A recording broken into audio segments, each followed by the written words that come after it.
Question में बोला गया है कि हमारे पास एक थिन फ्लैट सर्कुलर डिस्क है। तो डायग्राम से शुरुआत कर लेते हैं। ये एक डिस्क है, अभी तो लग नहीं रही है।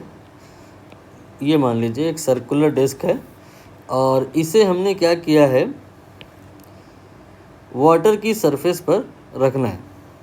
ठीक, सरफेस टेंशन वाटर की सरफेस पर एग्जिस्ट करने वाली प्रॉपर्टी होती है, जिसकी वजह से बहुत सारे चेंजेस आते हैं, बहुत सारे इफ़ेक्ट आते हैं। एक तो ये कि अगर हम इस डिस्क को रख दें इस सरफेस पे, तो ये जो डिस्क है क्या करेगी, ये due to their own weight, अपने खुद के वजन की वजह से वाटर को नीचे की तरफ दबाएगी, लेकिन ये डूबेगी नहीं।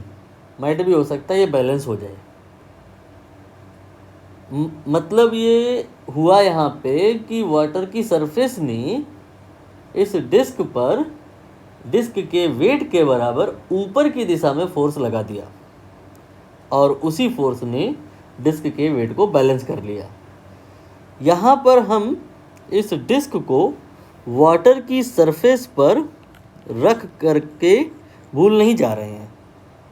इस डिस्क को जो वाटर की सरफेस पे ऑलरेडी रखी हुई है, ऊपर की तरफ खींच रहे हैं।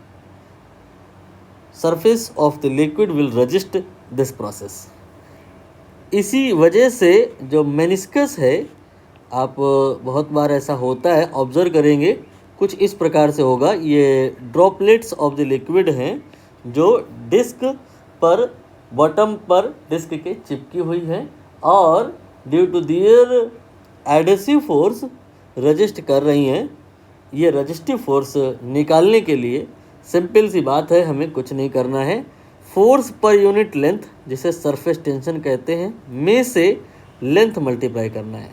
Again I am telling that force per unit length में, यानी कि सरफेस टेंशन में लेंथ मल्टीप्लाई कर देना है, फोर्स निकल आएगा। तो बताओ, आसान सी बात है कि फोर्स पर यूनिट लेंथ में लेंथ मल्टीप्लाई करोगे तो फोर्स आएगा।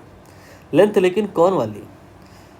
लेंथ वो वाली जो लिक्विड के कांटेक्ट में है। I am not here talking about area. यहाँ पर उन पॉइंट्स को मैं हाईलाइट कर रहा हूँ जो लिक्विड के, या यू कैन से एयर के कांटेक्ट में होंगे। यहाँ पर अगर ध्यान से आप देखें तो एक सर्कल का सरकमफ्रेंस दिखाई दे रहा है आपको, जहाँ पर force due to surface tension लगेगा। अब ये जो लेंथ है सरकमफ्रेंस कितनी होती है? ये होती है 2πr। Then surface tension value put करना है। अब तो वैल्यू पुट कर लेते हैं सरफेस टेंशन की। How much is that? 0.07, 7 into 10 की पावर -2 आप कह सकते हो। 2 then pi 22/7 and r here is 4.5 centimeter, we can say power -2. Rest here is calculation which you can do by own, very easy for you. It will come out to be 19.8 into 10 की power 3, sorry -3 will be in SI unit, that is Newton. Now in millinewton it will be 19.8, because for milli we multiply it by 10 की power 3. 19.8 millinewton will be the final answer.